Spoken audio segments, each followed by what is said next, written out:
hirafona no eo ambavako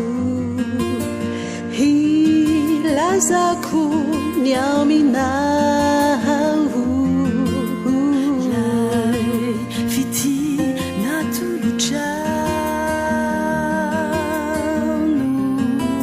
nahato zao anao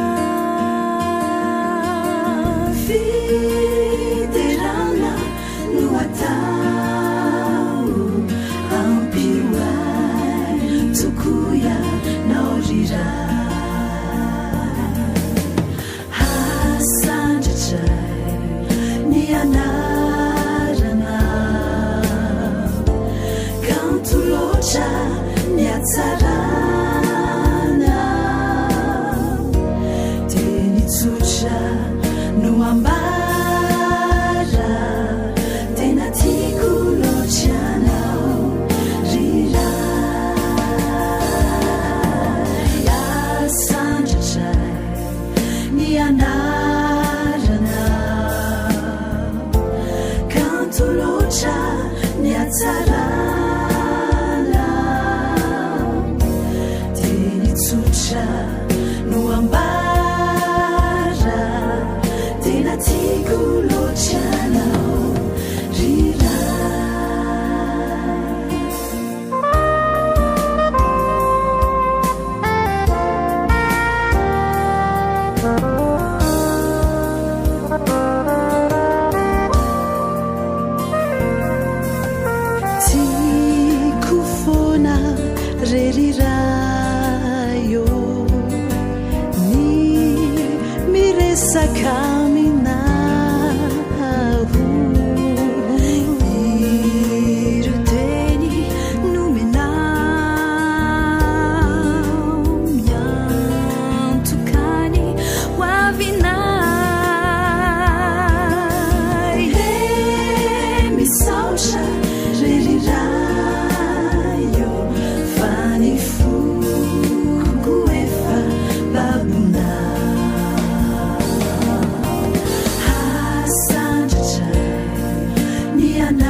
efa ao daholo ve nareo? Aingana fa anjarantsika nge zao hoe fandaharana ho antsika izao tonga daholy. Ie, efa vitantsika tamin'ny alalan'le hira teo ny vavaka, fa azadino fa mbola ao anatin'ilay lohahevitra lehibe anankiray ihany tsika manao hoe ny fahatsaran'Andriamanitra. Efa tena tsapanareo ve rakizy ny fahatsaran'Andriamanitra? Hitanareo teo amin'ny fiainanareo, hitanareo tamin'ny zavaboary, hitanareo teo amin'ny fifandraisanareo tamin'ny hafa. Ny sakafo hohaninareo isan'andro ange dia mbola fahatsaran'Andriamanitra izany e, satria omeny sakafo isan'andro. Fa androany isika dia hijery indray hoe mampiasa olona koa Andriamanitra anehoana ny fahatsarany. Betsaka ny zavatra anehoan'Andriamanitra hoy isika teo aloha. Izany hatsarany izany mety zavaboary, fa androany isika dia fantarintsika fa ampiasain'Andriamanitra koa kay ny olona anehoana an'izany fitiavany atsika sy fikarakarany atsika izany. Izany angely hatsarany e. Azontsika ve? Izay mihitsy. Dia izao Andriamanitra mandefa olona mandrakariva hikarakara atsika, hanao izay mahasoa atsika, hiaro atsika. Izany nge nanomezan'Andriamanitra ny Dada sy Neny e. Nomeny Dada sy Neny nareo mba hikarakara anareo ao an-trano. Tsy hoe tonga ho azy izany hoe misy olon-dehibe ao an-trano izany, fa nomen'Andriamanitra antsika izany, fanomezana izany. Mety hoe omen'Andriamanitra maîtresse koa na mpampianatra any am-pianarana, satria zareo no ataon'Andriamanitra mizara ny mahasoa ho antsika dia lasa mahay isika, mitombo ny saina.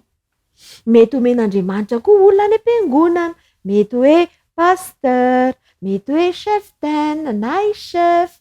Mety misy olona be da be ampiasain'Andriamanitra hampitombo antsika sy hanomeny tsara indrindra ho antsika. Tandremo koa fa Satana koa mandefa olona.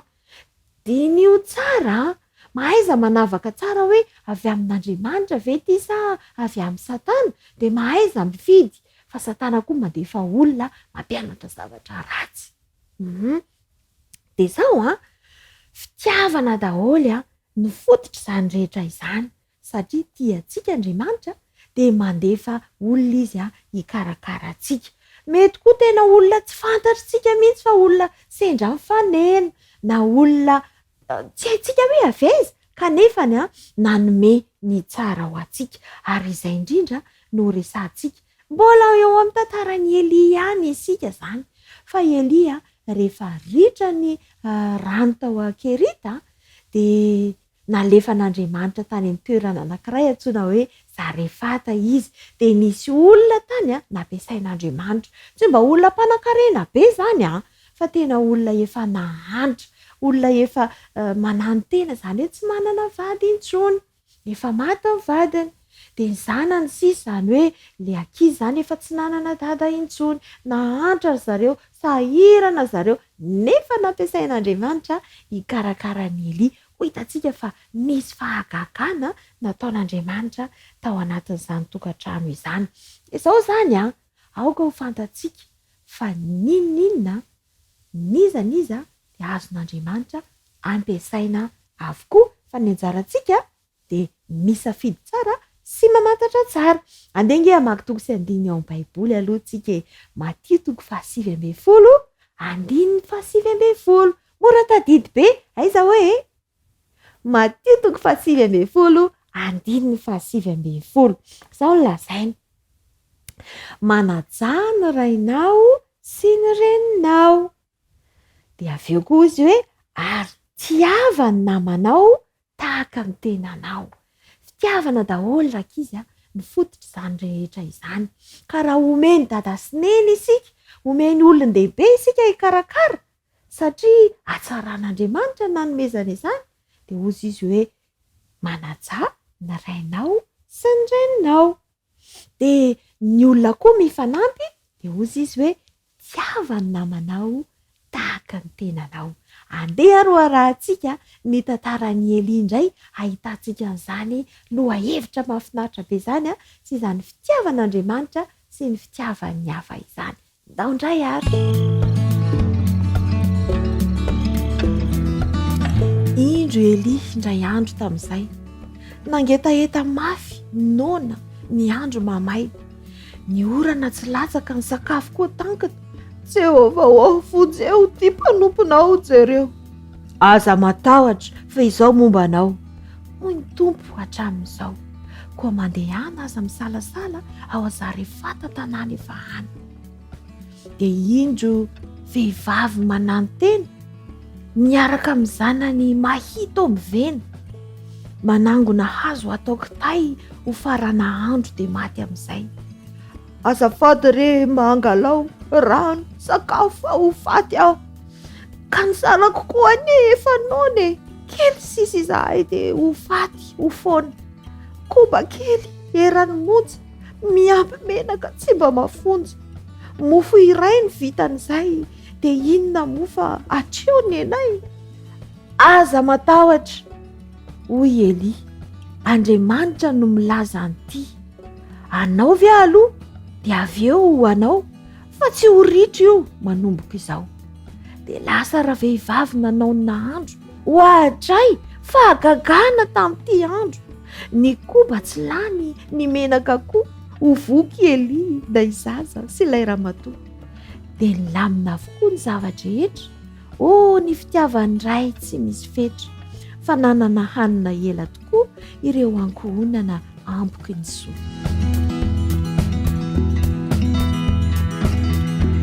Tena marina rakizy, tena mikarakara Andriamanitra.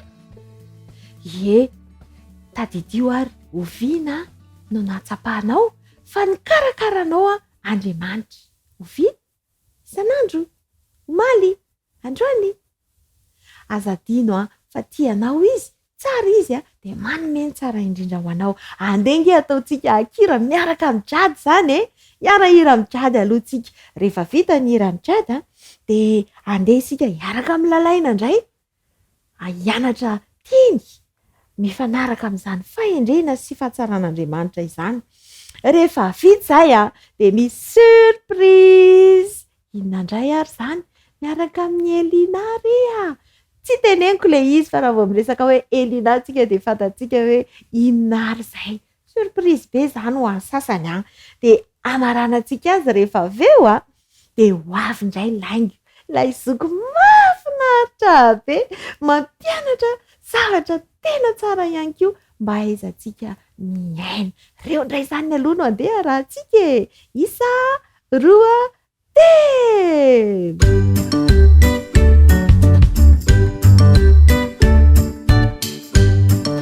Rakizy iza mahatsapa hoe tena tsara Andriamanitra, za aloha mahatsapa ary mino aho fa mitovy amiko daholo nareo ankizy rehetra.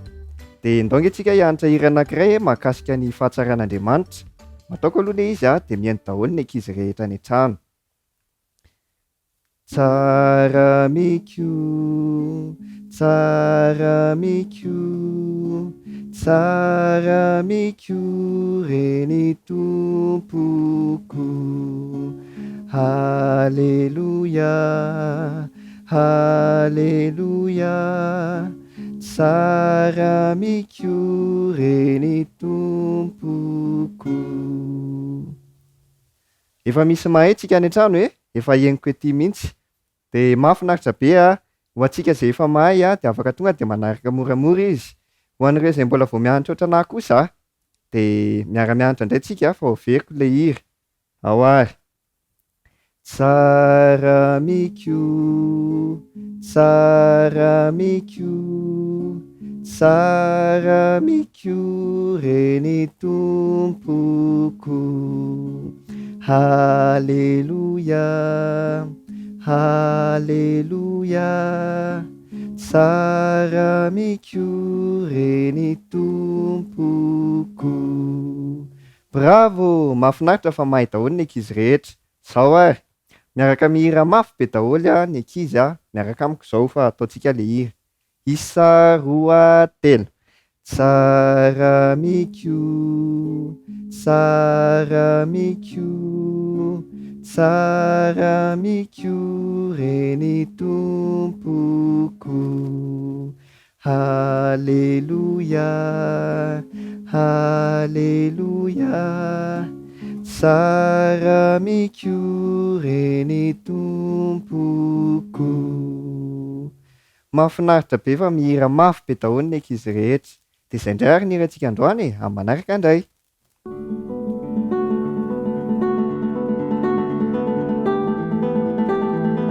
Miarahaba ny ankizy rehetra amin'ity sabatan'io ity. Ao anatin'ny fandaharana Zambolana, izay fandaharana manokana ianarantsika ankizy mahakasika ny ohabolana malagasy. Ka amin'ity an'ity rakizy dia ohabolana iray no andeha iarahantsika manana. Ohabolana izay manao hoe aza manao lainga marivo tototra ka ahelin ny akoho tokananaka. Aza manao lainga marivo tototra ka ahelin ny akoho tokananaka. Miresaka momba ny fandaingana rakizy izay ohabolana izay, ny laingalainga kely izay toetra ratsy matetika mahazo antsika ankizy kely. Kanefa amin'ity an'ity na ny ohabolana malagasy aza dia miteny amintsika ankizy hoe aza manao lainga zany. Dia andaontsika ne hijery tantara ao amin'ny baiboly, fa ao amin'ny tantaran'ny baiboly ao ihany koa rakizy dia misy tantarana lehilahy sy vehivavy iray vadiny izay nandainga. Eo akaikintsika eo ny baibolintsika dia andaony jerentsika ao amin'ny asan'ny apôstôly toko 5. Ao amin'ny asan'ny apôstôly toko 5 dia miresaka ny tantaran'ny Ananiasy sy Safira. Tamin'izany fotoana izany rakizy ny apôstôly rehefa avy mivarotra ny fananany dia izay vola azony rehetra avy any dia hoentiny eo amin'ireo apôstôly namany ary fampizarana. Izany hoe tena ndray fo ny apôstôly tamin'izany fotoana izany ary nitovy ny zavatra nananana, satria izay zavatra namidy dia tsy noheveriny hoe anahy manokana ity fa hifampizarana amin'ny apôstôly namany. Mahafinaritra. Fa tao anatin'ireo apôstôly ireo ihany koa rakizy i Ananiasy sy Safira mivady. Izy mivady reto izay nivarotra ny taniny, ary izao rehefa lafo ny taniny dia niray tetika izy mivady. Andao tsy homena daholo le vola, andao mody ny apahany ihany no atolotra eo dia ny amby ny afenitsika aty. Dia niray tetika rakizy i Ananiasy sy Safira. Nandeha ary ny fotoana tokony hanaterana an'ilay vola ho eo amin'ny apôstôly. Rehefa tonga dia nety ny Ananiasy ny vola. Reto ny vola vidin'ny tany izay avy namidinay. Dia rehefa nanontaniana i Ananiasy hoe tenareo ve ny vola vidin'ny tany? Na anaiky Ananiasy rakizy hoe ireo ihany ny vola vidin'ny tany. Ny zavatra tsy napozy ny Ananiasy anefa dia izao, tsy tamin'ny olombelona izy no nandainga fa tamin'iza mihitsy? Tamin'Andriamanitra mihitsy. Ary vokatra izay fandanganana ataon'ny Ananiasy izay rakizy dia nikarapoka tamin'ny tany teo ny eo ihany izy ary maty. Dia ny fonosina dia nalevina ny fatiny. Ora 3 tao aoriana izay dia tonga teo ihany koa i Safira vadiny, ary tsy nahalala ny zavatra nisy izay nahazo any Ananiasy vadiny Safira. Ary rehefa nanontaniana i Safira hoe ireto ihany ve ry Safira ny vola azonareo? Na anaiky ihany koa Safira. Izany hoe nandainga ihany koa izany Safira. Inona ihany koa ianareo ny zavatra nahazo azy vokatra izay lainga izay? Nikarapoka tamin'ny tany ihany koa i Safira ary dia maty ihany koa izy. Tantarana mpivady mampalahelo ao amin'ny baiboly izy io izay vokatry ny fandainganana nataon'izy mivady dia niara-maty izy mivady. Rankizy, ny lainga dia anisan'ny fahotana ary andraran'Andriamanitra antsika ao amin'ny didy folony hoe aza mandainga ary ny tena zava-doza amin'ity lainga ity raka izy dia ratsy foana ny fiafarany ary isika izay mandainga ihany no mizaka ny vokany ka eto ny tenin'Andriamanitra dia miteny antsika hoe aza mandainga ny ohabolana malagasy ihany koa dia miteny amintsika hoe aza manao lainga marivo tototra ka ahelin'ny akotokananaka na mandainga aza isika raka izy na raoviana na raoviana tsy maintsy fantatra hoe nandainga isika ary ny vokatra n'iny dia isika ankizy ihany no mandray azy ka ny firariana amin'ity sabata ity dia analavitra ny lainga isika ankizy ary hanao ny marina mandrakariva satria ny zandrin'i Jesosy dia manao ny tsara mandrakariva toa azy.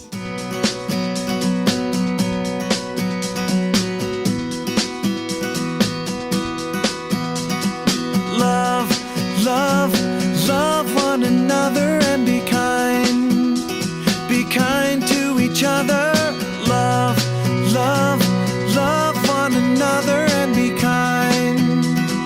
kind to each other.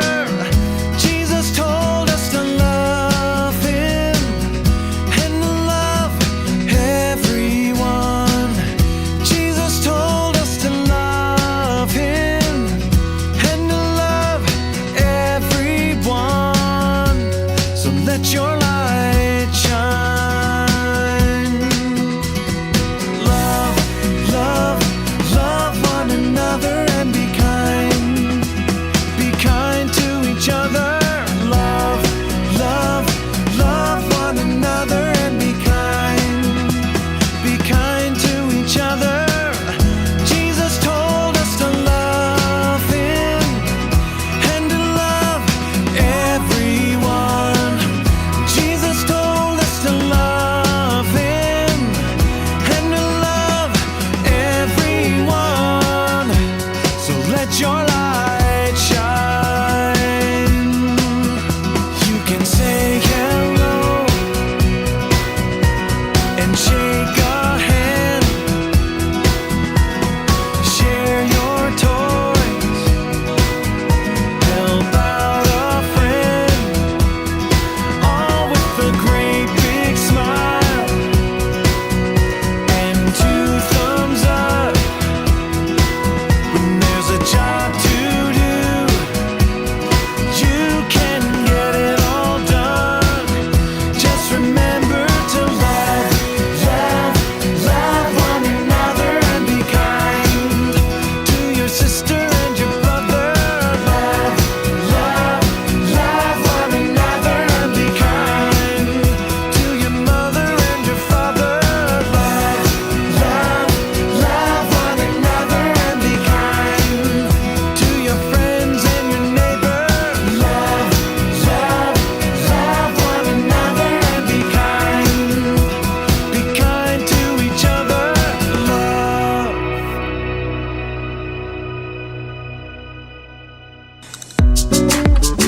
Ankafaliana indray no hanolorana ny araba omba ampiraritsoa atrato izao fotoana ny ketriketrika kely izay karakaraintsika izao Salama Elvira. Tsara. Salama tsara? Hita amin'izao endrika miramirana izao mihitsy fa salama tsara. Ikarakara sakafo indray isika amin'izao fotoana izao. Inona no andeha karakaraintsika? Androantsika no salade de riz. Salade de riz. Zay no andeha ho karakaraintsika miavaka kely salade de riz. Raha mahazatra antsika salade de pâte, salade de be dia be ny salade fa ny androany kosa miavaka kely salade de riz. Inona daholo ary ny akora entintsika anaovana an'izay salade de riz izay Elvira? Zavatra ilaintsika dia anaky efatra ihany. Efatra ihany. Inona daholo zany izao reto ilaintsika reto? Tsika izao mila concombre, concombre, dia voatabia, dia tongolo, sy citron, tongolo oignon, dia vary. Araka ny maha hoe salade de riz azy dia ny fototra iangatsika zany dia ny vary. vary no fototra iangatsika. Raha tena mety dia vary fotsy, eny mety ihany koa ny vary mena, samy mety fa ny anay zao teto ny safidianay ny vary somary mavokely somary masaka kely ny varytsika teto fa rehefa manao any tokantrano any dia ezahana le izy mba le somary tsiratsiraka kely reny le vary fa somary tsy atao masaka be. Eny ary anomboka ny fikarakarana ary sika ndao ary. Inona ny anomboantsika azy ary? Ny anomboantsika azy dia ny concombre. Ny concombre, mba tsy elan'ny fotoanantsika dia efa nezahanay no karakaraina ny concombre natao tahaka izao onde zany. Concombre anankiray, dia ina koa? Dia le voatabia izay natao onde koa ohatran'le teo. Dia ny farany ny tongolo oignon natao onde koa. Dia nampiana citron. Zany hoe ilay tongolo natao onde zany efa potserina tao ny citron dia rehefa avy eo tonga dia andeha ary hiditra avy hatrany amin'ny fikarakarantsika izao. Inona ny ataontsika voalohany? Ny ataontsika voalohany alohany mikarakara kely an'ity oignon ity satria indraindray ny ankizy tian'ilay izy fa masika be. Misy amin'ilay masika. Tena somary masika mihitsy ny oignon nefa tsara be ho an'ny fahasalamana, indrindrandrindra amin'izao ririnina izao tena tsara hohanina ny oignon rehefa tsika somary ohatran'ny voan'ny seriseri kely iny dia tsara be ny oignon anala an'izay seriserena izay. Ndao ary. Mila menaka aloha tsika. Mila menaka karakarahan'le ohatran'ny hoe vinaigrette zany tsika. Mila menaka le citron efa mipotserina tao anatin'le oignon menaka. Ataontsika roa sotro kely le izy. Menaka. Dia sira amin'izay tsiro tiantsika zany. Tsy voatery atao be sira be. Tsy dia tsara ny atao be sira, atao antonony tsara foana. Sira. Dia avy eo izay anaky roa telo izay afangaroantsika ela kely mba ahazoantsika misy loko mifotsifotsy zany le ohatran'ny ranodrano kely. Dia miala ny masika kely le tongolo. Somary ohatran'ny arorona kely zany ivoaka le sika le tongolo dia rehefa mihinana ny zazakely ao an-trano dia lasa tsy masika intsony. Manarak'izay efa haintsika afaka ampiantsika poivre ihany koa le vinaigrette-tsika. Raha ohatra moa zany misy tsy mahazaka le poivre ao an-tokantrano ao dia tsy maninona afaka tsy asiana fa anatsara an'ilay tsiro. Asiantsika poivre kely Elvira mba hampiavaka kely an'ilay tsiro zany dia nampiantsika poivre kely fa afaka ampiana afaka tsy ampiana. Rehefa vita ary izay dia inona indray ny manaraka rehefa vita ilay izy dia akambana daholo le zavatra rehetrarehetra nomantsika teo. Akambatsika avy hatrany aloha ny vary ny arotsantsika voalohany. Nampiasaintsika teto zany izao vary sahabo eo amin'ny tapaka paoka eo dia izay zany no miaraka amin'ilay concombre anankiray, voatabia iray, tongolo iray ary citron anankiray. Natao citron iray satria amin'izao ny citron somary tsy dia be rano dia izay nahatonga izay ampiasaintsika ihany koa ny citron fa tsy vinaigre satria tsara be ho an'ny fahasalamana ny citron. Dia avy eo arotsatsika daholo ny zavatra rehetra le nikarakaratsika teo. Concombre izay vitantsika onde. Rehefa karakara sakafo dia atsoa foana ny olon-dehibe ao an-trano ohatra hoe manao an'ilay concombre zao mampiasa antsy dia ezahana foana hoe misy olon-dehibe satria dia sanatria maharatra ny tanana. Arotsakitsika indray ny voatabia. voatabia indray arotsakitsika ny voatabia dia farany a le tongolo nikarakaratsika vao teo. Le tongolo efa tsara no amarinina no mariana fa efa nafangarontsika mialoha miaraka tamin'le citron dia efa mivoaka fotsifotsy izy zany zao dia efa tsy masika be intsony fa afaka hohanin'ny ankizy kely ao an-trano ao. Tena mora mikarakaran'izy ity salade de riz. Zay ny sakafontsika androany ary za mahita ry Elvira hoe afaka tsaraina izy ity Ie, afaka ampianao zavatra tianao ohatra ampianao fromage kely amboniny na ohatra hoe œuf dur kely nanaovana décoration. Dia atao mitovy amin'le onde ihany, atao mitovy amin'le tetika le concombre, voatabia, tongolo. Dia manafangaro zany zao tsika. Ara-pahasalamana tsara, manafangaro zany sisa. Tena hoe ara-pahasalamana tsara. Efa te hanandrana sahady mamendrika toy izao zany le salade de riz atsika rehefa vita. Azo hohanina ampiana ina moa izy teo, azo ohatra hoe asiana mayonnaise ihany koa mety hoe tsara be ihany koa ny tsirony zany ry Elvira.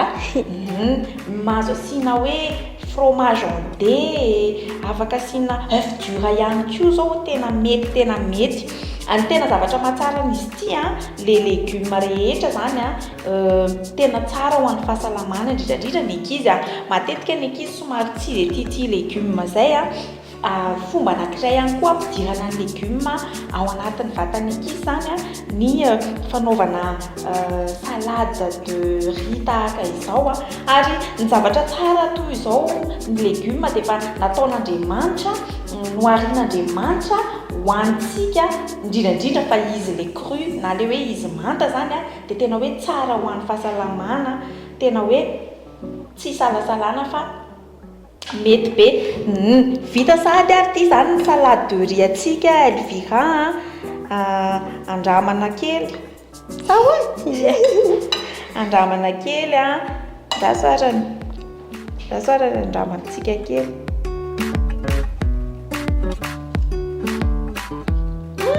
Nampôso tsara kay.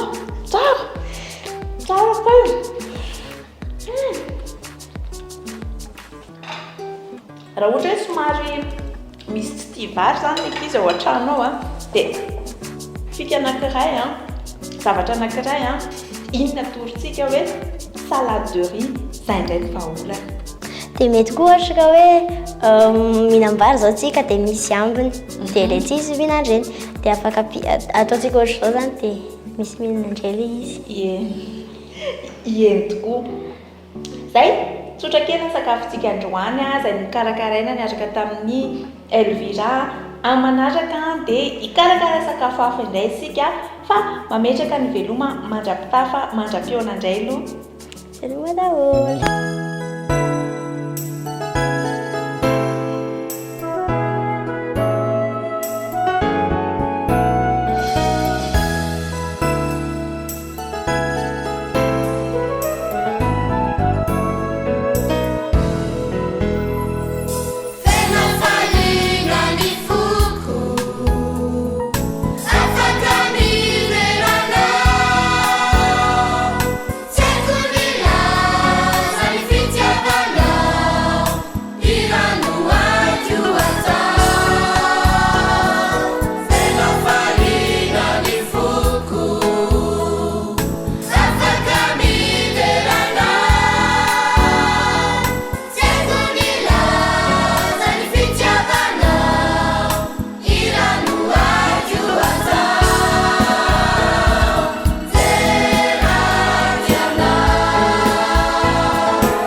Tsucha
namerina fiarabanantsika rehetra indray raka izy a natratra ity sabata hariva ity no hevitra vaovao indray no jerevantsika miaraka dia momba ny hoe ahoana natao rehefa misakafo eo ambony latabatra. Eny mety eo ambony latabatra foana tsika misakafo fa ny amin'izay toerana hisakafoanantsika rehetra dia ahoana raha natao rehefa misakafo.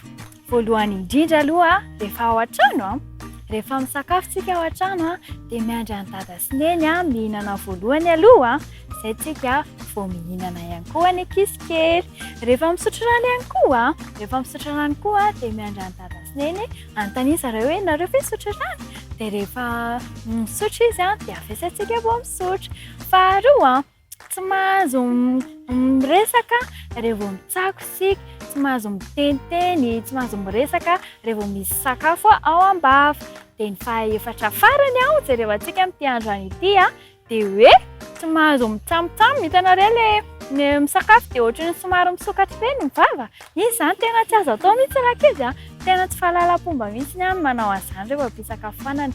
Dia izay indray ary no lesintsika androany mino fa mahalala fomba daholo ny ankizy tao anatin'izay lesona izay niarahantsika nandritra ny fotoana maromaro izay. Dia mandram-peona daholo indray ho amin'ny manaraka indray fa tapitra hatreo indray aloha ny fandaharantsika amin'ity androany ity. Veloma daholo.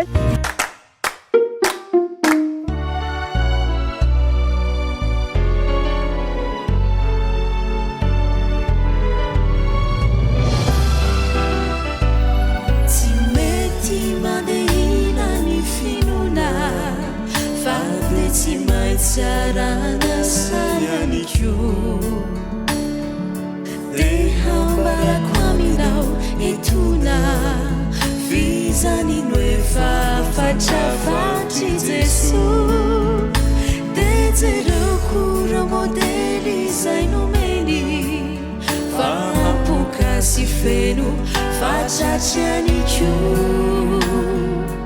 vavaka sy asomby anyopieny tanterahano anireo zay minaso amfio zahay Jesu iazona finona iasa mafyeo amizao tontolo izao kana matetika zaiza hay mirona demba reno aminy fanainao hanananiza mozahay etiantany ritomposibanyefany vinoanay metesy anao iay manganitrany tolo rihery refa milanga iay.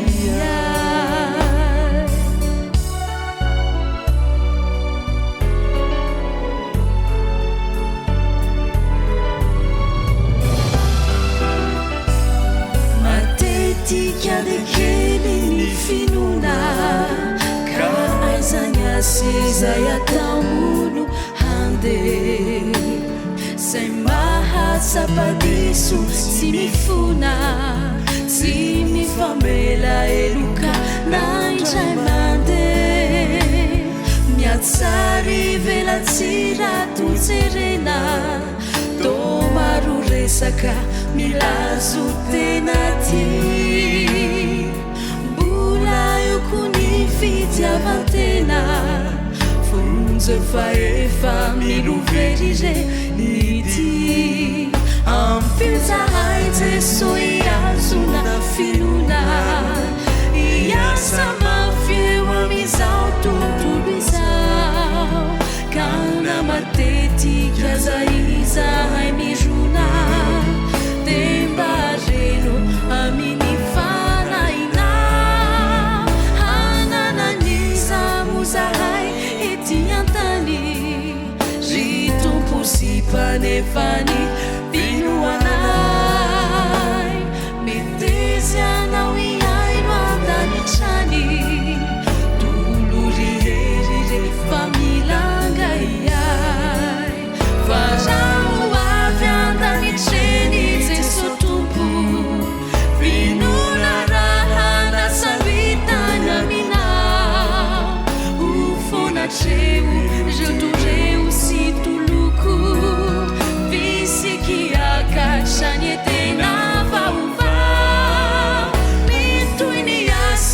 sanatreana mpinona de fidezana tsy miatokoan'izay olevonateo ny fadesona fauninany zao sianao mandrakizay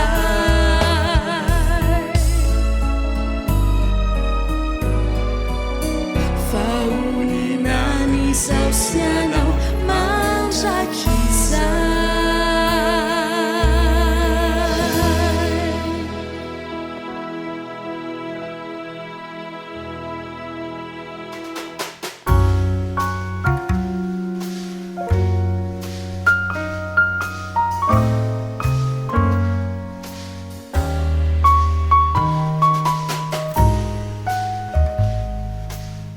faly tafahoana amintsika tsiraray avy indray a manaraka ny fandarana efa aheronandro maromaro no niarahantsika teto ary aloha hevitra tena mahaliana sy matazona antsika rehetra no iarahana dia ilay vavaka nampianarin'ny tompo amin'ny Mateo toko 9 efa ary amin'ny andininy 12 sika ho anao zay efa niaraka taminay hatramin'izay anao sambany ihany koa manaraka ny fandarana dia sady raisina ampitiavana ianao a no asaina andray ny fitahiana zay no manina ao anatin'izany rehetra izany efa amin'ilay ity antsika.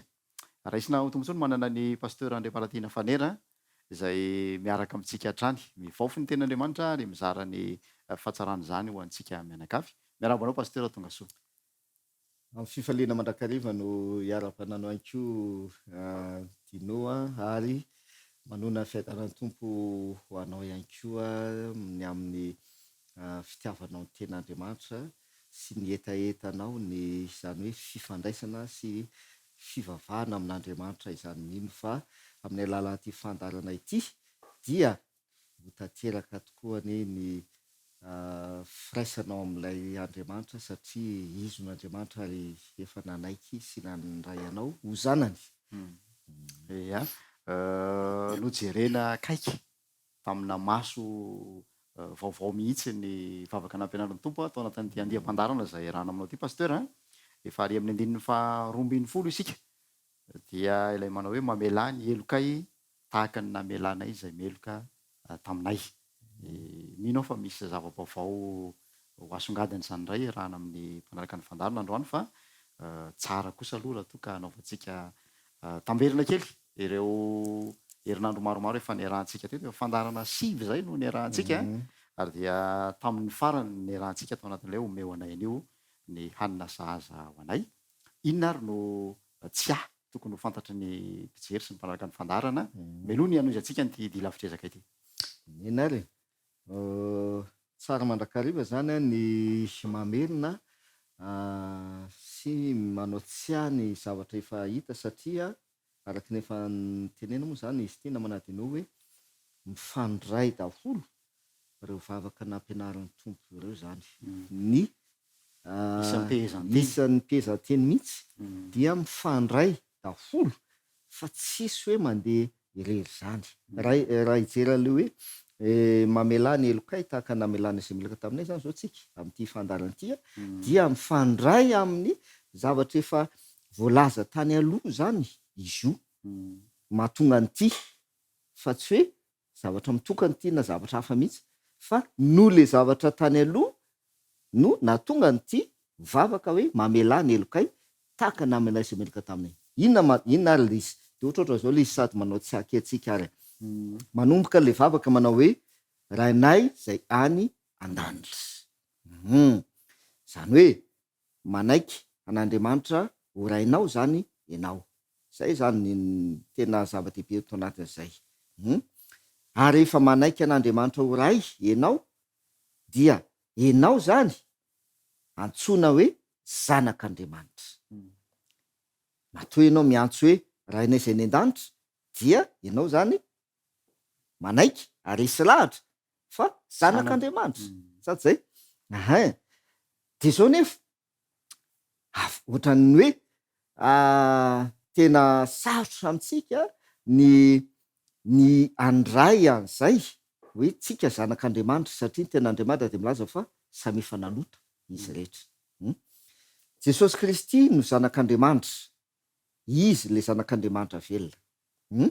Itsika dia nekena ho zanak'Andriamanitra tamin'ny alalan'i Jesosy. Nanekena antsika ho zanak'Andriamanitra. Inona ary no zavatra lazaina hoe takiny raha zay ny ilazantsika anazy hoe takiny amintsika na andrasana amintsika amin'ny maha zanak'Andriamanitra antsika de miditra le toy le vavaka ho amasinina ny anaranao.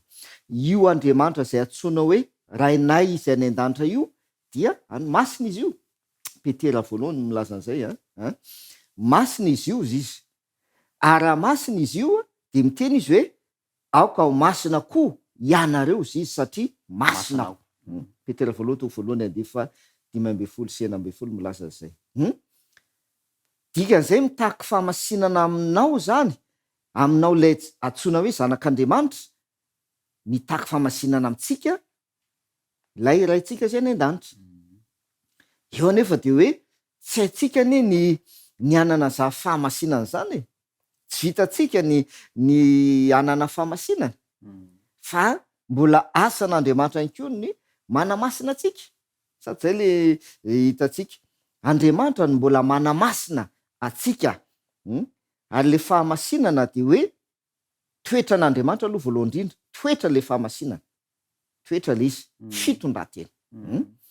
Fa tsy zavatra amboamboarina io hoe zavatra ety ivelany amin'ny fisehony ivelany sisisy, fa toetra sy fitondratena le fahamasinana satria toetra n'Andriamanitra. De tia ny ananantsika ihany koa zay toetrany izay de tsyna fa masina zany. De izy no manatanteraka n'le fanamasinana atsika, izy manatanteraka azy amin'ny alalan'i Jesosy. Sady zay de manamafy indray zany mitoy le vavaka hoe ho tonga ny fanjakanao. Satria ny olona zay hiditra amin'le fanjakan'Andriamanitra zay ho avy de olona masina tompoko. Zay ny ilay jereo tsara. Ny olona zay hiditra amin'le fanjakan'Andriamanitra dia olona masina.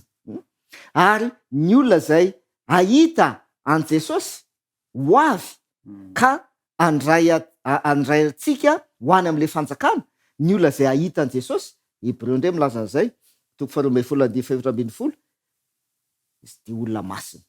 Zay tsy manam-pahamasinana tsy ahitan'ny tompo izy ny teny. Sady zay reo olona zay ho any amin'le fanjakanareo nefa reo le zanak'Andriamanitra, reo le miantso hoe rainay zay any an-danitra.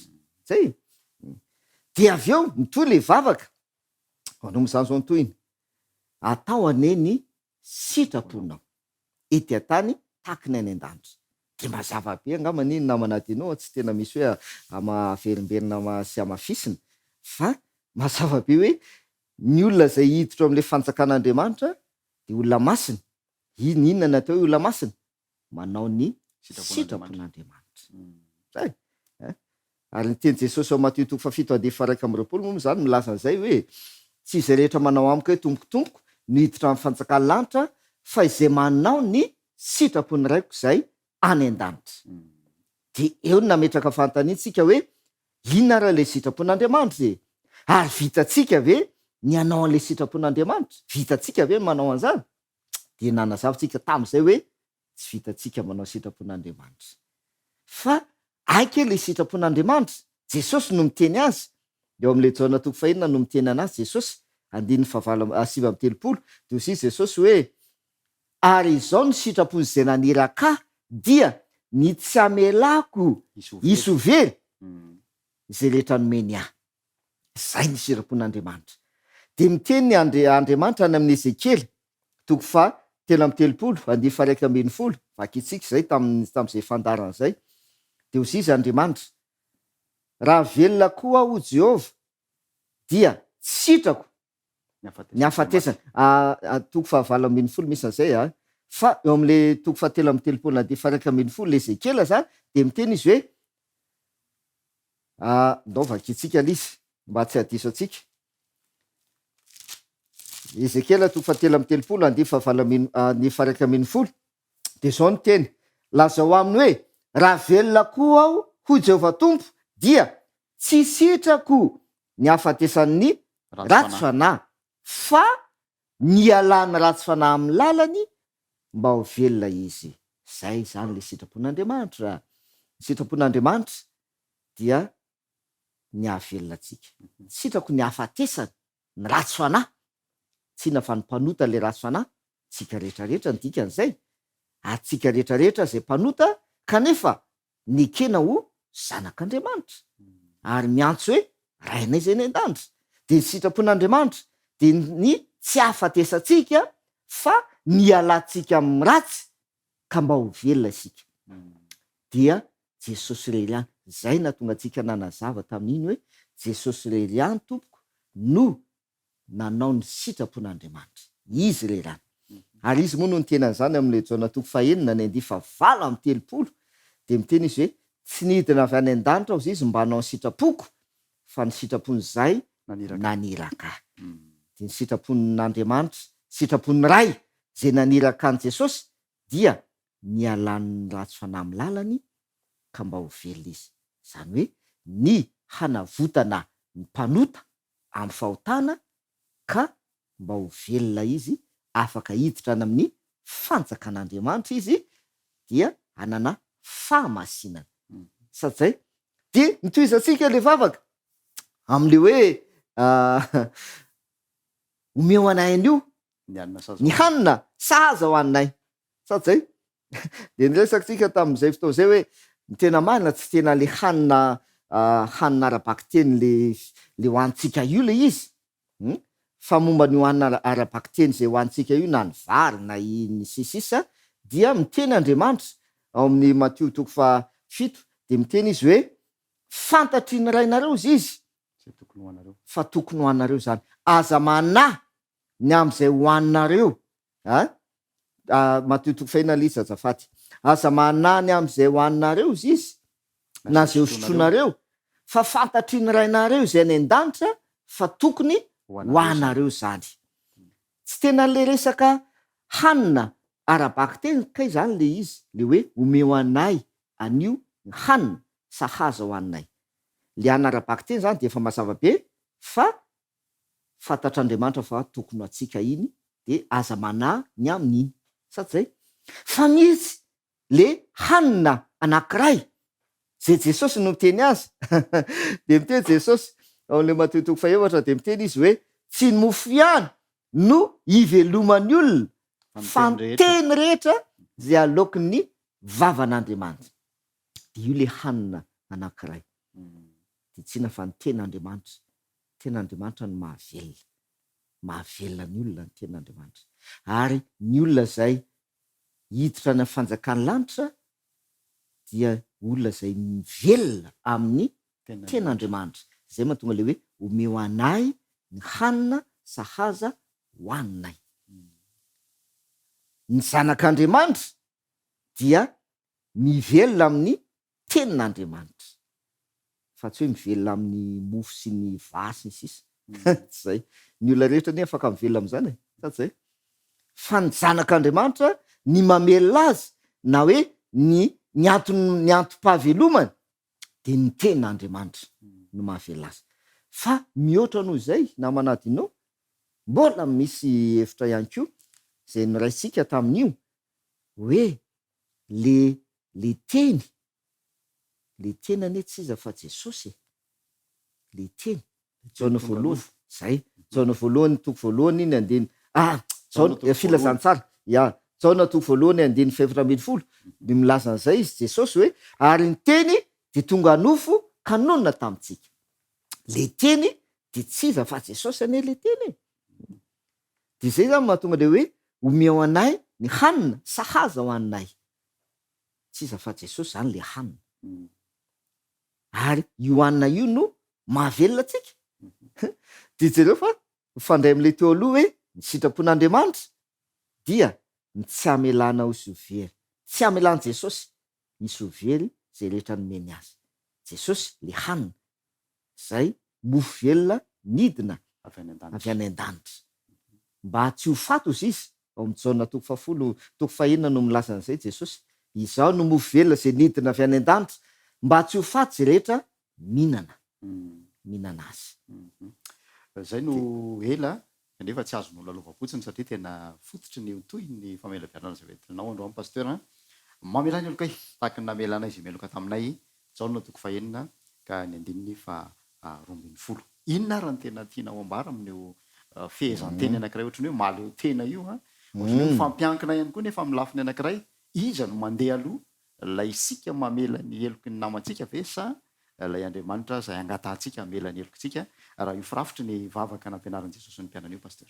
Ianary idirantsika amin'izay zany zao le hoe mamela ny elokay, mamela ny elokay tahaka ny namelanay zay meloka taminay. Hojerevantsika zay fantanena zay eo amin'ny tapany faharoa namanadino fa raisitsika aloha le tapany voalohany hoe mamela ny elokay. Fantaniana voalohany zay mipetraka fa maninona ka itsika mila famelan-keloka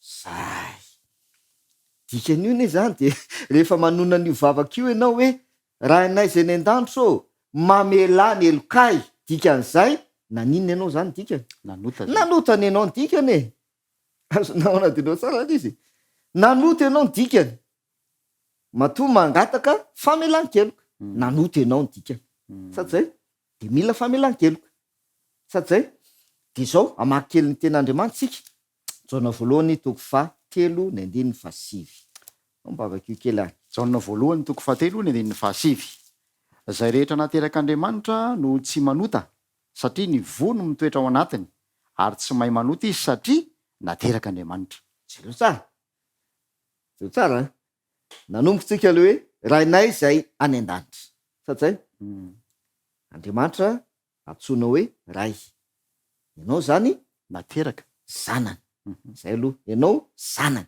zanak'Andriamanitra ary zanak'Andriamanitra ianao tompoko de io jaona voalohany toko 7 io le izy ahoanao zisy zay rehetra nateraka Andriamanitra no tsy manota zay rehetra nateraka Andriamanitra no tsy manota izay rehetra raha azavaitsika zany zao le izy amin'ny alalan'le vavaka de hoe izay rehetra zanak'Andriamanitra no tsy manota zanak'Andriamanitra tompoko de tsy manota izy de mifampitotoy be am'izay nel izy satria masina izy tahaka an'Andriamanitra manao sitrapony ray izy tahaka an' Jesosy zanak'Andriamanitra tanteraka amin'ny sitrapon'Andriamanitra dia ny ialany amin'ny ratsy ny ialany amin'le fahotana zay mahatonga le hoe zay nateraka Andriamanitra de tsy manota dikan'izy zany de hoe zay rehetra nateraka Andriamanitra dia miala amin'ny fahotana na hoe afaka amin'ny fahotana. Amin'ny fomba ahoana ny afaka anao amin'ny fahotana de zay le vavaka mamela ny elokay amin'ny alalan'ny famelan-keloka. Nanota le zanak'Andriamanitra ny atonga azo afaka amin'ny fahotana ka ho tanteraka ty teny ty hoe izay rehetra nateraka Andriamanitra de no tsy manota mila famelan-keloka izy zay ahoana ny atateraka an'le famelan-keloka ao jerevantsika jaona voalohany toko voalohany ny 7 jaona voalohany toko voalohany ka ny 7 zao no vaky ny teny ary raha miaiky ny fahotantsika isika de mahatoky somarina izy ka mamela ny fahotantsika sy manadio antsika ho afaka amin'ny tsy fahamarinana rehetra. Ahoana ny atateraka an'le famelan-keloka rehefa manao an'le vavaka ianao zany hoe raha inay zay ny an-danitro mamela ny elokay ny atateraka an'izay io jaona voalohany raha miaiky ny fahotantsika isika dia mahatoky sy marina izy Andriamanitra io Jesosy anko hojerevantsika manjany zao zany rehetrarehetra any mety any tafafaroa mahatoky sy marina izy ka inona ny atao voalohany izy mamela ny fahotantsika fa miaraka am'izay manadio atsika ho afaka amin'ny fahamarinana rehetra. Inona zany ny atateraka an'le famelan-keloko eo amin'le zanak'Andriamanitra miaiky le fahotana izy le zanak'Andriamanitra io le zanak'Andriamanitra zay tsy tokony manota araka ny teniny eo amin'le jaona voalohany toko 7 hoe izay rehetra nateraka Andriamanitra no tsy manota kanefa raha ny zava-misy manota zika de ny atanteraka an'izay mila miaiky ny fahotantsika isika. Zay zany le izy jereo sary na manadinao a fa le vavaka zany a tena zavatra iainana andavanandro le vavaka nampianaran'ny tompo, zavatra iainana andavanandro ary misy fiatraikany amin'ny fiainan'ny kristianina, ataoko hoe kristianina satria ny kristianina dia mino an' Jesosy satria ary manaiky sy resy lahatra hoe zanak'Andriamanitra satria dia misy fiatraikany amin'ny fiainan'ny kristianina ny vavaka izay nampianaran'i Jesosy. Ka rehefa manao ny vavaka io zany ianao manonona an'le hoe mamela ny elokay, ny zavatra voalohany zay fantarina tena miaiky ny fahotanao ve ianao. Zay miala daholo ny fanamarina tena rehetra. Zay voalohany aloha resy lahatra ve ianao fa mpanota, nanota, miaiky ve ianao fa nanota satria ny olona tsy maiky hoe diso ane inona moa no ifonany satria izy ary tsy maiky hoe diso, tsy misy antony ifonany fa ny olona anankiray zay manaiky fa nanota no manatanteraka an'io hoe raha miaiky ny fahotantsika isika dia mamela atsika. Ahoana raha le hoe miaiky le fahotana ary eo man zany mety efa mamaly sady any am'le fantanenao teo iza mandeha aloha fa alefatsika kelikely le izy zay. Salamo 2:3 no vakitsika, salamo 2:3 ny andininy 5. Eto zany zao misy ohatra olona tahaka atsika, tahaka anao fa tena tanteraka teo aminy zany le hoe raha miaiky ny fahotantsika isika de mahatoky somarin'Andriamanitra ka mamela ny fahotantsika de manadio atsika ho afaka amin'ny tsy fahamarinana rehetra. Olona anankiray no andeha ho jerevantsika. Salamo 2:3 Salamo 2:3 ka ny andininy 5. Ny fahotako nambarako taminao ary ny eloko tsy mba nafeniko. Hoy izao iaiky ny fahadisoako amin'i Jehova aho ary ianao dia mamela ny eloko ny fahotako. Zay. Iza ny voalaza io? Iza ny tenanao teny io? Davida. Davida olona takatsika nanota satria nanota fa izy Davida dia nanaiky an'Andriamanitra ho ray satria dia zany zanak'Andriamanitra. Dia inona ny nataony Davida? Miaiky fahotana. Zay. Ny fahotako izy izy nambarako taminao ary ny eloko tsy mba nafeniko. Ny eloko tsy mba eo tsindriky kely nafeniko tsy nafeniko. Zay zany na manadinao le hoe miaiky ny fahotany. Tsy hoe miaiky fotsiny raha eo mamela ny elokay, inona moa le eloka anao? Tsy tadidiko tsony fa de mamela ny fahotanay.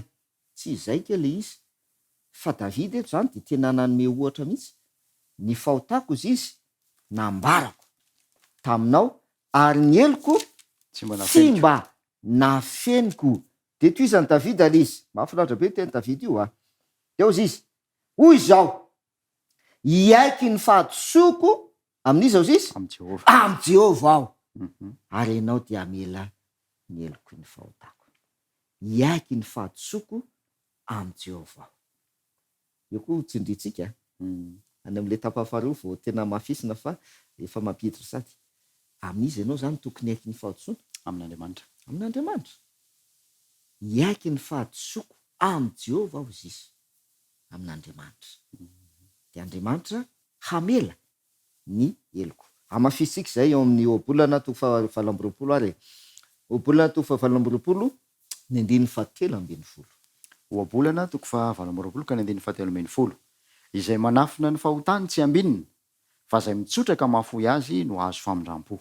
Eo azy.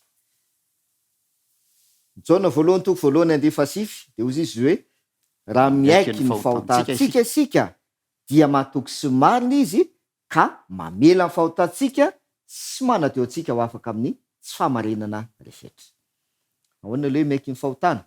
De hozy Davida ny fahotako nambarako nambarako lazaina mihitsy lazaina nambarako taminao ary ny eloko tsy nafeniko sady zay iaiky ny fahotako am' jehovah aho zisy de inona le hoe miaiky ny fahotana oabolana toko fahavalo-amby-roapolo ady efatelo ambin'ny folo izay manafina ny fahotany tsy ambininy fa izay manino ao zisy mitsotra ka mahafoy azy zay zavatra anakoroa ny voalasany eo voalohany mitsotra aloha sady zay mitsotra zay le tiany davida ny tenenina hoe ny eloko nambarako ny fahotako nambarako ny eloko tsy nafeniko mitsorona le izy mitsorona tamin'Andriamanitra fa miaraka am'izay de etapany faharoa mahafoy zay rehefa tsoronao le fahotana miaiky an'le fahotana ianao amin'Andriamanitra dia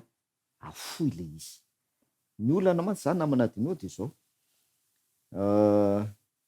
hoe mefa mampiditra sady amin'ny valile fantaninao iza mandeha aloha hoe tsika ve ny famelan-keloko ataotsika amin'ny hafa ve no mandeha aloha zay vao mamela ny elokotsika Andriamanitra savona de efa mampiditra sady le teny amin'ny oabolana izay mitsotra ka mahafoy no azo famindram-po zao tsara izay mitsotra ny fahotana ka mahafoy le fahotana de mahazo famindram-po ao fa ny olana de dabe ny mitsotra fa tsy mahafoy sady zay miaiky izy Andriamanitra mamela ny eloko fa mety ambara mihitsy le izy fa nangalatra fa avy eo miverina mangalatra tsy afoiny le izy tsy afoiny le fahotana tsy afoiny de fantany apetraka hoe voavela ve le elony sa tsy voavela na azo famindram-po ve izy sa tsy azo sady zay zavatra tokony amperitretratsika zany zay mba hatateraka an'le tena am'janao voaloha efa si hoe raha miaiky ny fahotantsika sika de mahatoky sy marina izy ka mamela ny fahotantsika sy manadio ho afaka amin'ny tsy famarinana rehetra atreto zany aloha raha fitiana zay fanazavana zay zany ny ry havana malala de tsotra ihany fa maninona ianao no mangataka famelan-keloka satria nanoty ianao ny zanak'Andriamanitra nefa ozy izy ny tena eo amin'jaona voalohany toko fahatelo ade fasify zay rehetra natelak'Andriamanitra no tsy manoty izy nyporofon'izany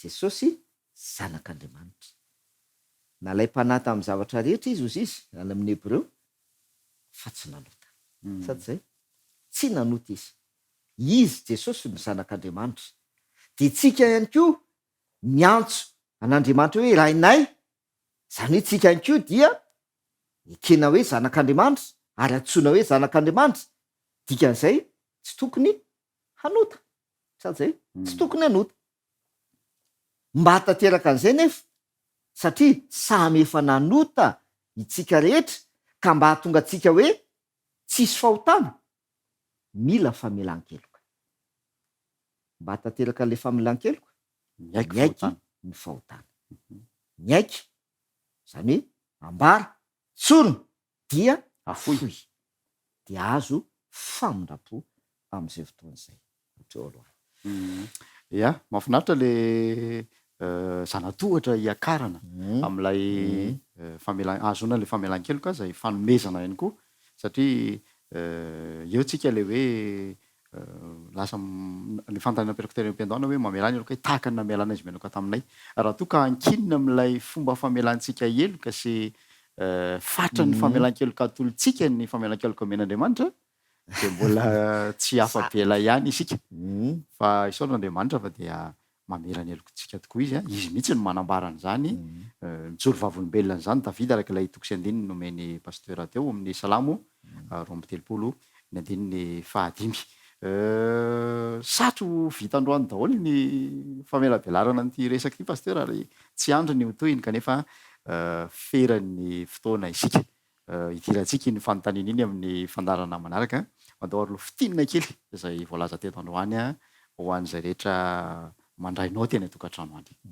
ina ary ndao fitentsika ara ny zay voalaza teo zay ara aloha de hoe mangataka famelan-keloka isika ao anatin'le vavaka io anatin'le vavaka io mangataka famelan-keloka isika amin'Andriamanitra amin'le raintsika satria nahoana satria nanototsika tsika nefa dia ekeny ho zanany katsay nekeny ho zanany tamin'ny alalan'i Jesosy ary anekeny ho zanantsika ny sitrapony dia nialantsika amin'le fahotana ka mba ho velona isika satsay ahoana ny ahafahantsika miala amin'le fahotana azy isika nanota araka ny tena am'ireo manatoko 7:17 samy efa nanota izy rehetra samy efa nanota izy rehetra famelan-keloka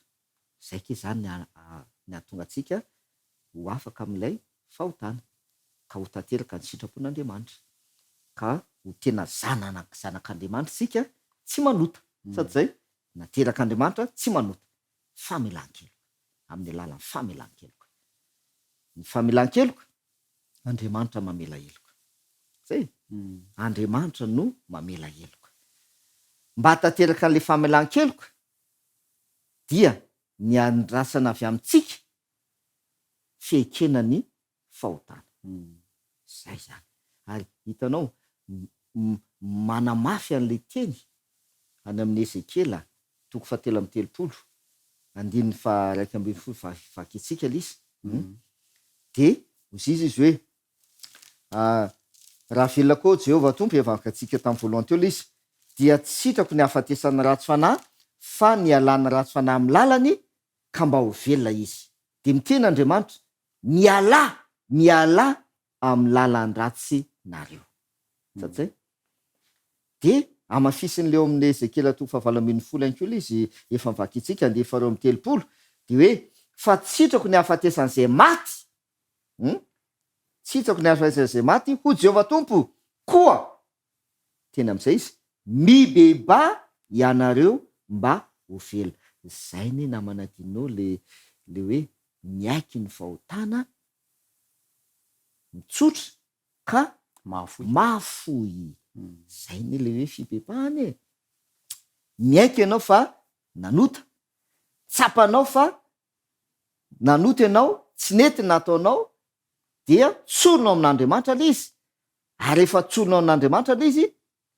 ialana le izy ialana afo le izy zay ny atao fibebahany mibebaho izy ianareo mba ho velona de zay zany ny votoanton'le hoe mamela ny elokay aike zany le hoe mamela ny elokay tsy hoe avy amin'Andriamanitra fotsiny izy tsy hoe anjaran'Andriamanitra fotsiny izy Andriamanitra ianao mpamela eloka ka de mamela ny elokay fa miankina amin'le olona kay miatateraka n'le famelan-keloka Andriamanitra efa vonona Andriamanitra efa vonona ny amela ny elokitsika amin'ny alalan'i Jesosy efa vonona izy de idirantsika zay amin'ny tapafaharoa eny ary isaorantsika Andriamanitra fa dia mazava ny famonan-kevitra ny teniny amin'ny alalan'ny mpanompony izay manaiky fitaovana mpita izany amintsika mianakavy atao hoe dingana tsy efa ny herin'ny tenantsika zany pasteur rariny sisany raha toa ka entintsika mavaka indray ny mpiaino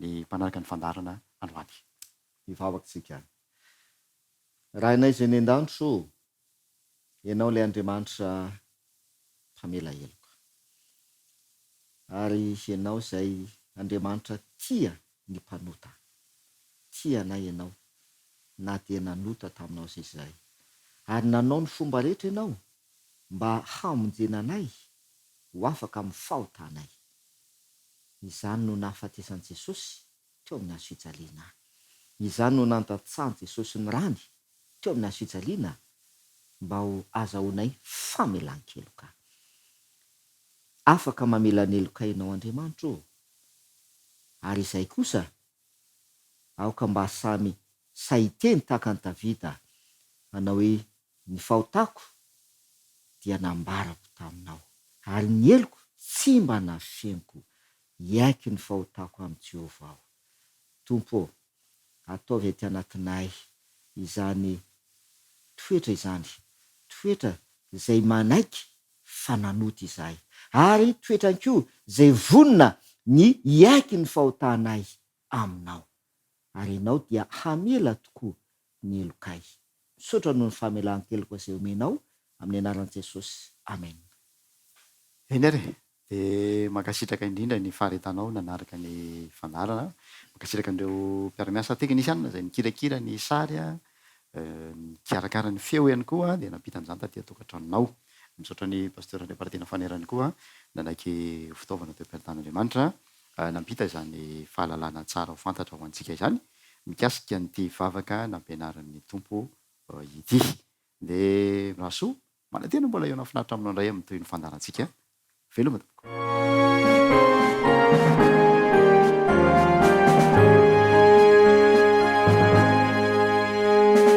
We have this hope that burns within our hearts, hope in the coming of the Lord.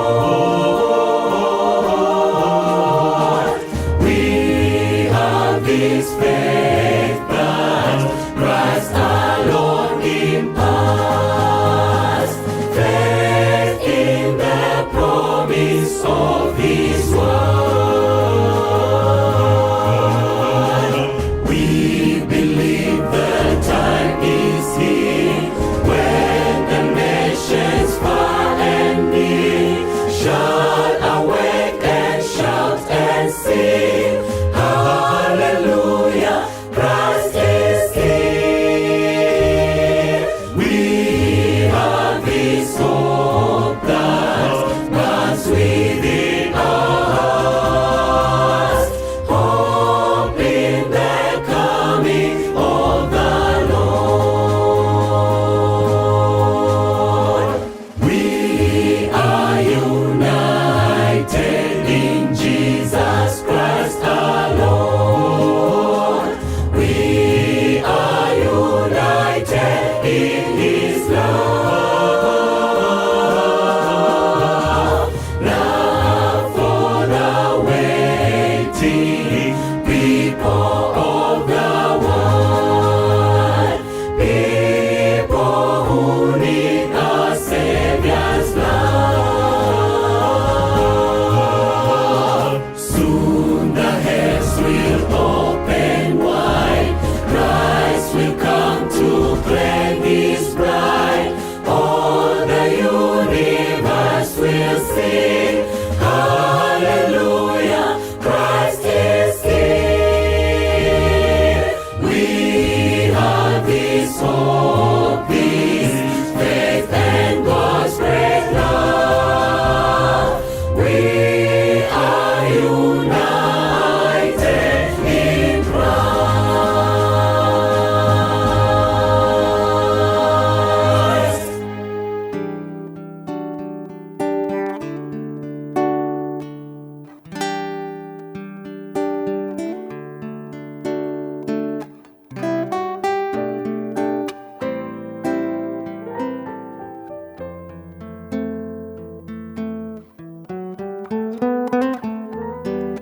Hizakao nyanambavy ny filoko anao iray, ka naomorona omavy fa izaho dia zanakao. Volona ao ny joro hisaina mafisay fazoko, kuana misy oro ny paradisy efa-tazako.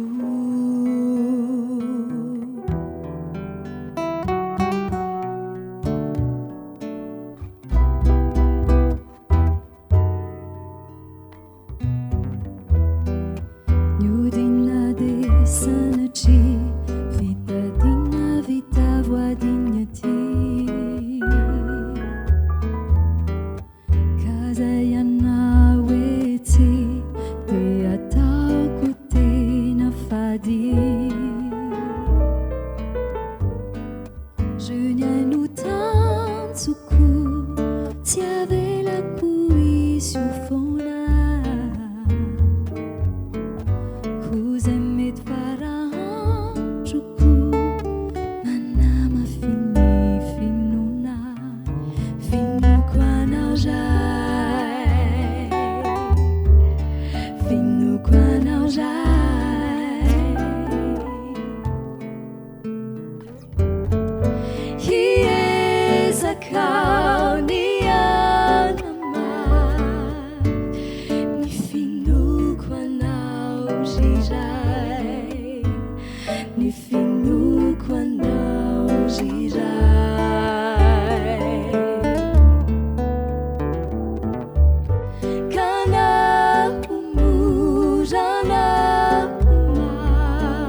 Fivaliana mandrakariva ry havana malala ny miaraka amintsika na amin'ny lalan'izao vidéo izay arahanao zao na amin'ny lalan'ny onjam-peo ihany koa eo anivon'ny radio izany.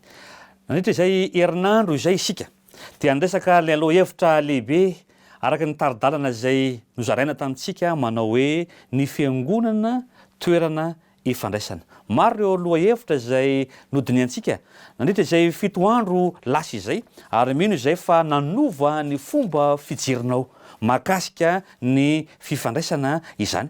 Ary ireo mety ho fantaniana nangitikitika na eo amin'ny lafiny eo an-tokantrano izany na eo amin'ny lafiny fifandraisana amin'ny hafa ihany koa dia nitondranao ho amin'ny hevitra manokana ary nanavaozantsika ihany koa ny fanoloran-tena eo amin'ny fifandraisana amin'ny n'Andriamanitra.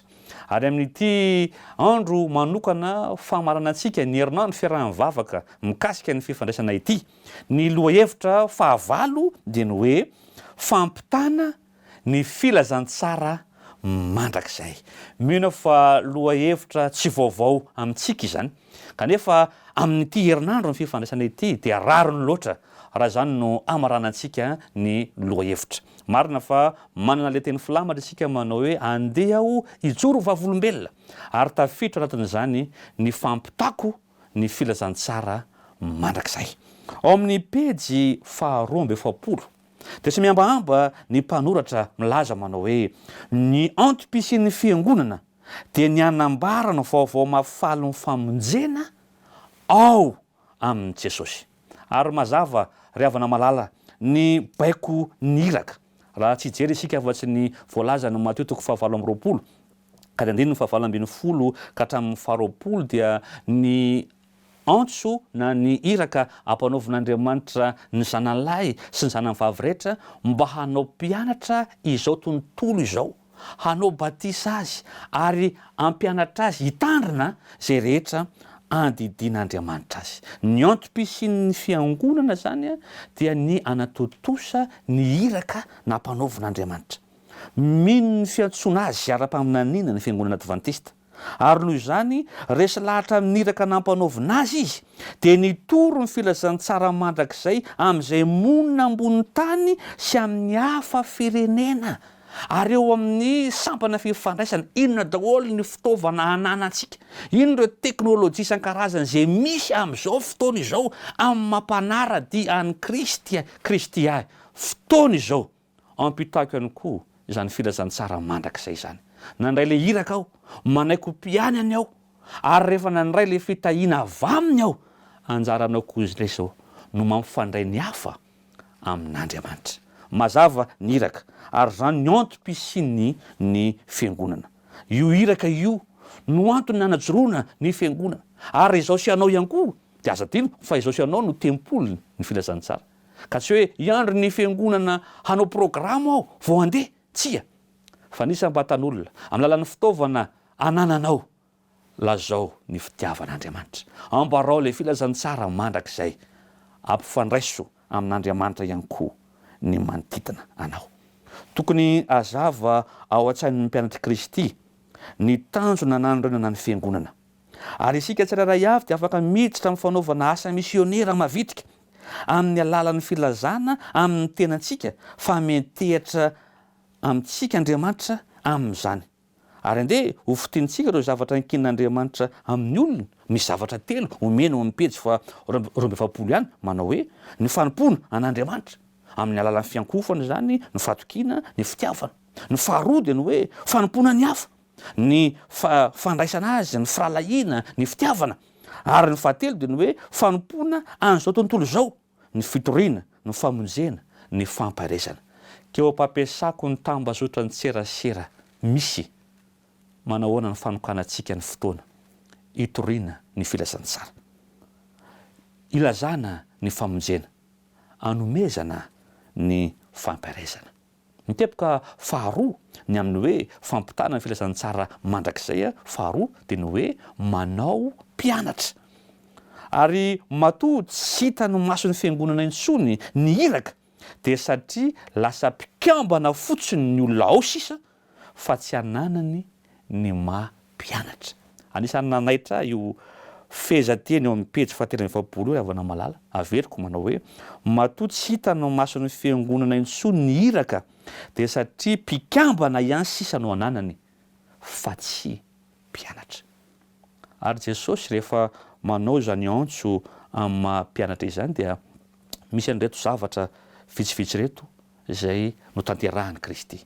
Voalohany toy izy hoe manangona izy, zany hoe ny fidin'ny mpianany Jesosy ary ny asa azy ireo anaraka azy.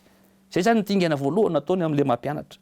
Ny faharoa dia ny hoe mandrisika izy, na nandrisika ireo izay nantsony anaraka azy Jesosy. Ny fahatelo dia ny hoe manofana. Azo antoka fa naka fotoana Jesosy nanofanany ireo mpianany sady nampianatra azy ireo iresaka momba ny fanjakan'Andriamanitra. Ny faefatra dia ny hoe manetana, satria ozy mikendry ny firenena, ny fiteny, ny vahoaka ary ny kolotsaina rehetra no mipaiko niraka dia tsy maintsy mitoetra hatrany ny fanetanana. Ny fahadimy dia ny hoe mitahiry. Hita mazava tsara ny fangatahana Jesosy mba ny anaovana batisan'ny mpianatra sy hampianatra azy ireo ny teniny sy ny fitsipika ny fitondran'ny tena nampianarina mba hitehirizana azy ireo. Ny fahenina dia izay indrindra ny hoe ny fitehirizana dia mitaky fahendrena, fahaizana mandanjalanja, fifehezana ary fahaizana mandinika. Miainga sy miatomboka ao an-tokantrano izany fanaovana mpianatra izany. Nanao moa izany no resahana amin'izao herinandro ny fifandraisana izao, satria eo am-pampiasako ny tambazotra tserasera, tambazotra mpifandraisana. Manaiky aho ho mpianatra Kristy fa anjara koa izao, anjaranao ny mitaonany hafa ho tonga mpianatra. Ary eo ampanaovako an'izany asa izany dia nanome antsika ny taridalana fa zava-dehibe ho antsika ny manangona aloha voalohany indrindra, iza daholy no atao mpianatra. Avy eo dia mandrisika, manofana, manetana ary mitahiry an'izy ireo mba tsy hivoaka ny vala. Firifiry tokoa ireo namantsika mety ho mangatsitsika, mety nandao ny fiangonana, mety tsy hita intsony aiza ny toerana misy azy, kanefa azontsika vonjena amin'ny alalan'ny tambazotra mpifandraisana. Maro no mety tsy afaka andre ny feo antsika mivantana fa amin'ny alalan'ny antso amin'ny telefona, amin'ny alalan'ny SMS izay atao, amin'ny fampiasako ireo tambazotra tserasera, amin'ny fahitalavitra, amin'ny onjam-peo isan-karazany dia azoko atao ihany koa ny manao mpianatra ho an'ny olona. Ka aoka ny sampana fifandraisana dia hijoro ihany koa ho amin'izany hoe fanaovana ho mpianatra izany, ka tsy ho mpikambana fotsiny ao amin'ny fiangonana ny kristianina, ny mambra, fa ho tena mpianatra Kristy ihany koa.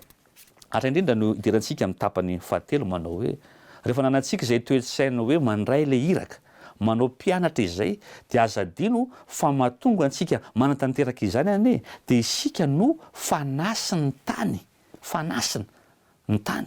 Amin'ny teny hafa dia atao hoe sira. Iza moa ny olona amin'izao fotoana izao ankoatran'ireo izay mety manana olana ara-pahasalamana no tsy tia sira. Ary manahoana raha ny zavatra karakaraina ao an-trano ny tsy misy izany sira izany, inona ny tsiro azo ampiasaina azy.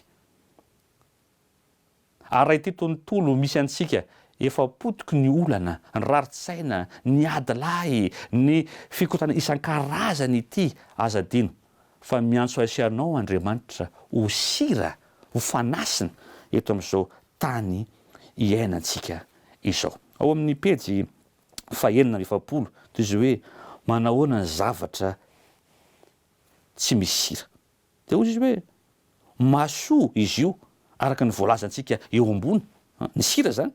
Ary na izany aza ny sira be loatra ihany koa dia manimba, satria rehefa masira loatra ny sakafo dia tsy ankafizina, ary raha tokony hisy ny fiaramientana vazivazy tsara ary fandevonany sakafo tsara dia hisy ny trangany fandavana. Ny sira no mitsonika any anaty sakafo, tsy ny sakafo no mitsonika ao anaty sira. Manana iraka ny kristianina hanome tsiro ho an'izao tontolo izao, hanome kalitao, famboniana ary fahamendrehana. Ny hoe fanasiny tany dia tsy midika hoe levona tsy misy intsony, tsy hita intsony ny sira rehefa afangaro amin'ny sakafo, fa azo fantarina ny misy azy.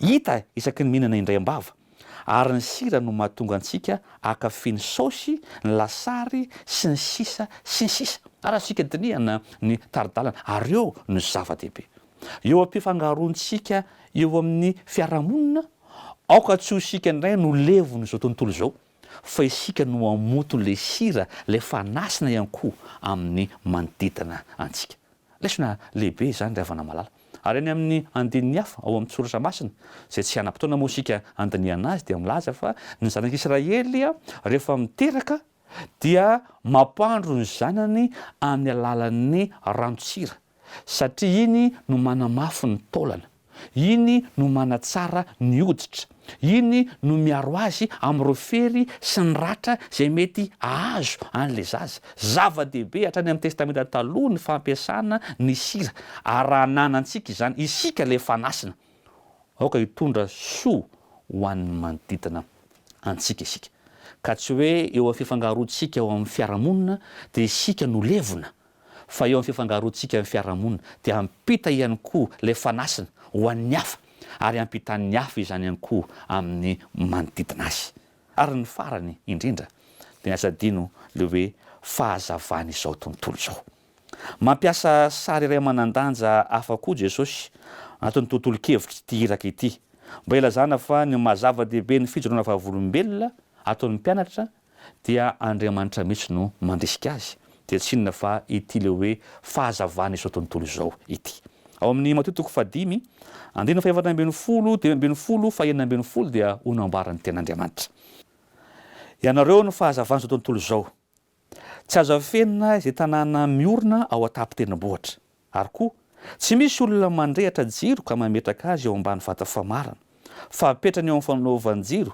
ka dia mazava amin'izay rehetra ao an-tranony izany aoka zava eo masony olona toy izany koa ny fahazavanareo mba hahitan'ny asa soa ataonareo ka kalazan'ny rainareo sy any